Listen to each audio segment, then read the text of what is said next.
Hi, friends. I'm going to put on my medical hat. Graduated from medical school, did a lot of outside study, some other coursework. Uh, I'm going to talk about Andrew Wakefield, the original anti-vaxxer, perhaps. Uh, I'm going to criticize the way he conducted his research. Uh, but I'm not going to actually take a position on whether vaccines can, in fact, lead to autism. I'm going to look at that in my next video. In 1998, Dr. Wakefield published a paper. The title was Ilio-lymphoid nodular hypoplasia, nonspecific colitis, and pervasive developmental disorder in children. He published it in the premier medical journal, Lancet. The words ilio and colitis refer to the GI tract, the digestive tract, like the intestines. Hyperplasia is a cellular abnormality or an abnormality of cellular growth, kind of an overgrowth. Pervasive developmental disorder appears to have been the name for autism at that time. Especially problems with communication or speech. Dr. Wakefield studied 11 boys and one other child. The 11 boys were referred to a pediatric gastroenterology, that is intestinal or stomach, unit, medical care unit in a hospital. They all had a history of normal development followed by a loss of acquired skills, such as language skills. They also had diarrhea, abdominal pain, and that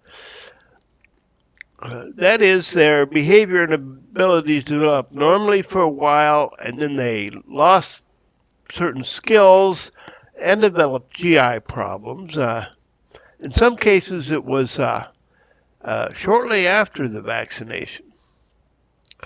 Wakefield documented the GI pathology, the abnormalities, with numerous tests. The link between GI problems and autism is well established, unlike the vaccination link.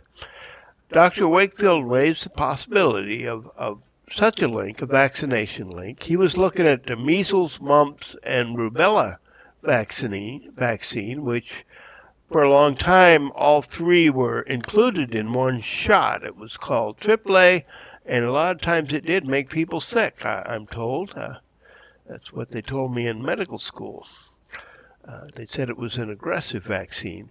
Okay, here he states in his conclusion, we did not prove an association between measles, mumps, and rubella vaccine and the symptom described. In fact, looking through the paper, I don't see where he explicitly speculated about the existence of a link. He made such claims or speculations the responsibility of two other researchers, Frudenberg and Gupta, and I'm going to include citations of their papers in the comments below. So Wakefield didn't propose the link himself, and in fact, in his conclusion, what he said was further investigations are required. Now, if there were a smoking gun, conclusive proof, it would be his observation that in about a dozen selected children, the GI and behavioral symptoms appeared after vaccination, sometimes immediately. However, there is a famous fallacy named by a Latin phrase, post hoc ergo propter hoc. What it means is after the fact, therefore because of the fact, and it's considered to be a false way of arguing. It's discussed in textbooks on research. Here's one. Beth Morling's Research Methods in Psychology states, quote, correlation is not causation. Just because two variables are correlated does not mean that one causes the other. Okay, later, in 2010, the General Medical Council of the United Kingdom found Wakefield unfit to practice. That was due to several ethics violations directly related to his paper. One was a conflict of interest. He received £50,000. The evidence detailing exactly what Wakefield did for that money is the only thing I could find was an expose by the journalist Brian Deere. But it seems certain that Wakefield was paid to support the claims about vaccination and autism, and that lawyers were involved. The ethics violations and failure to disclose a financial conflict of interest is, of course, considered to be a deal breaker violation. These led Lancet to retract the paper. That means they withdrew all support of its contents. They abandoned the paper.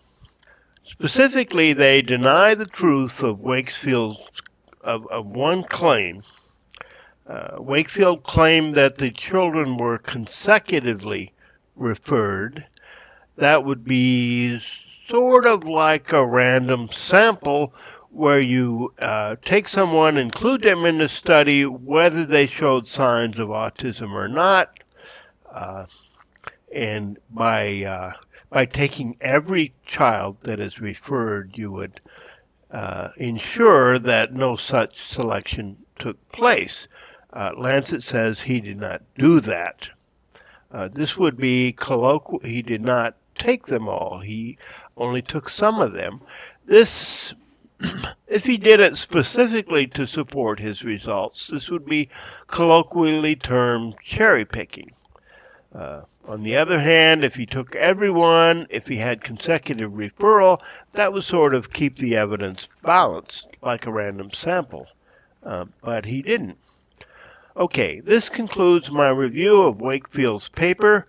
I haven't claimed that there's no link between vaccination and autism.